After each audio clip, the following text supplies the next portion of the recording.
So one of the types of forces that's going to have a slightly different formula than what we're used to is the force of friction. And friction is anything, well, it's a force, first of all, but it's anything that opposes, any force that opposes the forward motion of an object.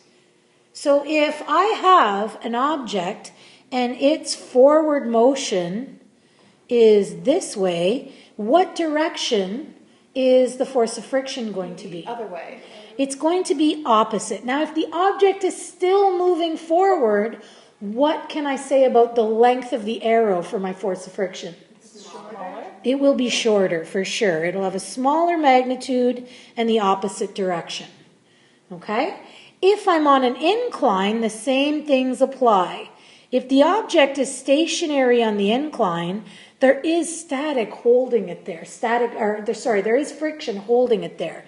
If I want the object to move down, okay, friction will oppose it and go in the opposite direction.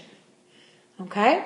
Now, the major factor that affects the magnitude of friction. So we know that, first of all, friction is a vector. It's going to have a magnitude, it's going to have a direction. But one of the major factors that affect the actual amount or magnitude of friction is the types of surfaces that are coming into contact.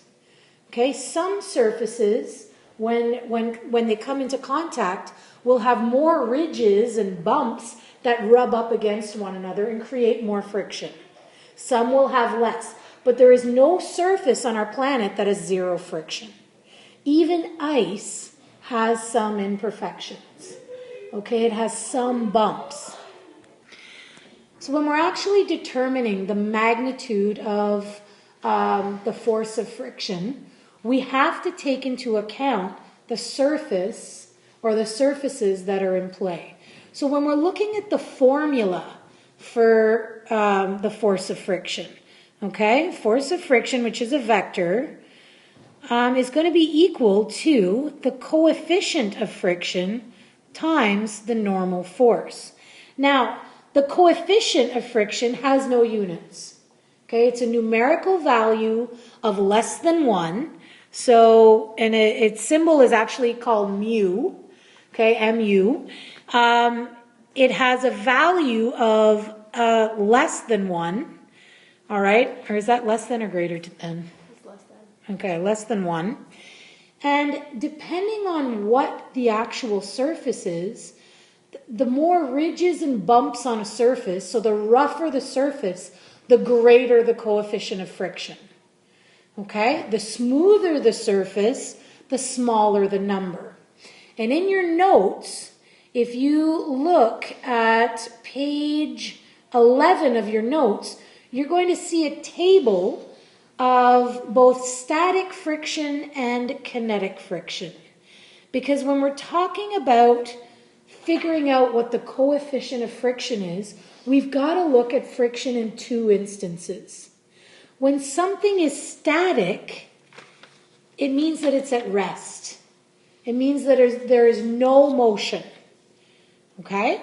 So in this case, and determining whether something is going to require the static coefficient or the kinetic coefficient comes from deciphering the word problems. So if you've got a static coefficient, okay, static means that it's at rest, and it's usually a greater number than the kinetic coefficient, which means that the object is moving. Okay, and it's usually smaller than the static.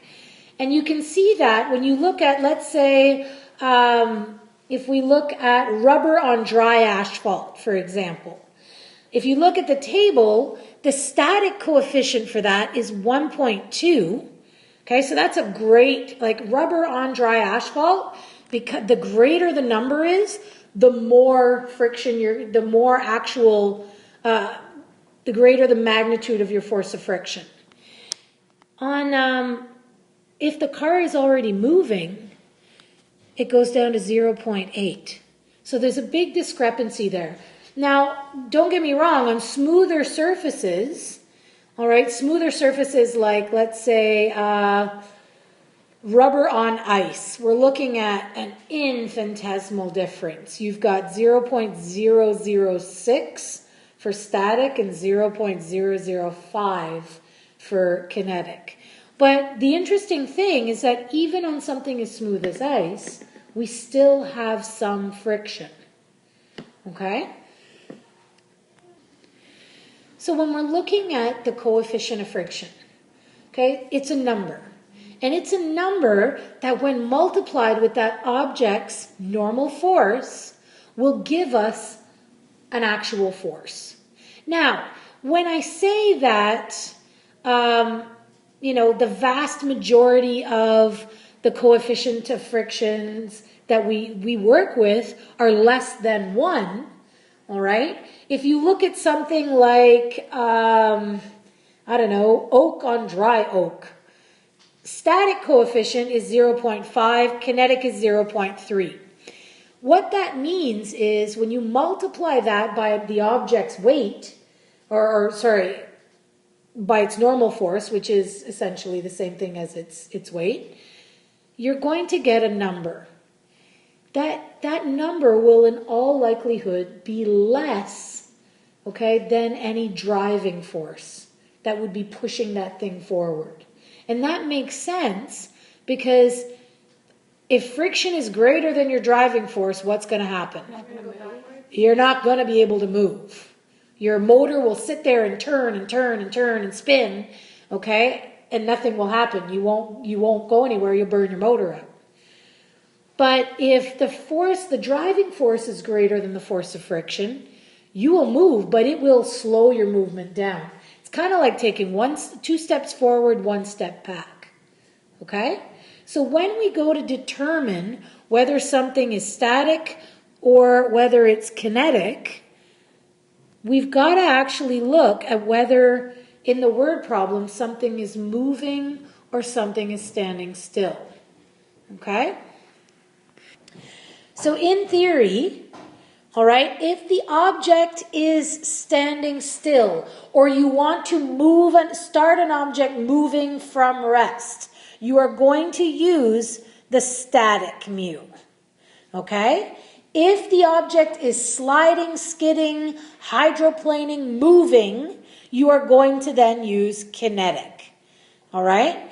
Now, if you have this type of formula, a stereotypical question here could be giving you the mass of the object, where it would ask you to have to find the normal force, then plug that into your friction force using the right mu, okay, and plugging in that normal force that you just calculated to actually get your force of friction.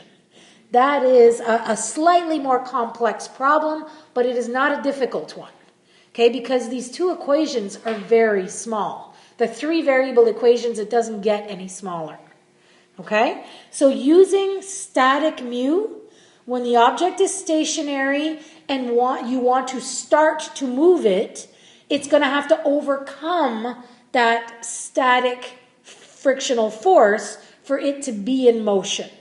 If it's sliding, rolling, moving, it is kinetic.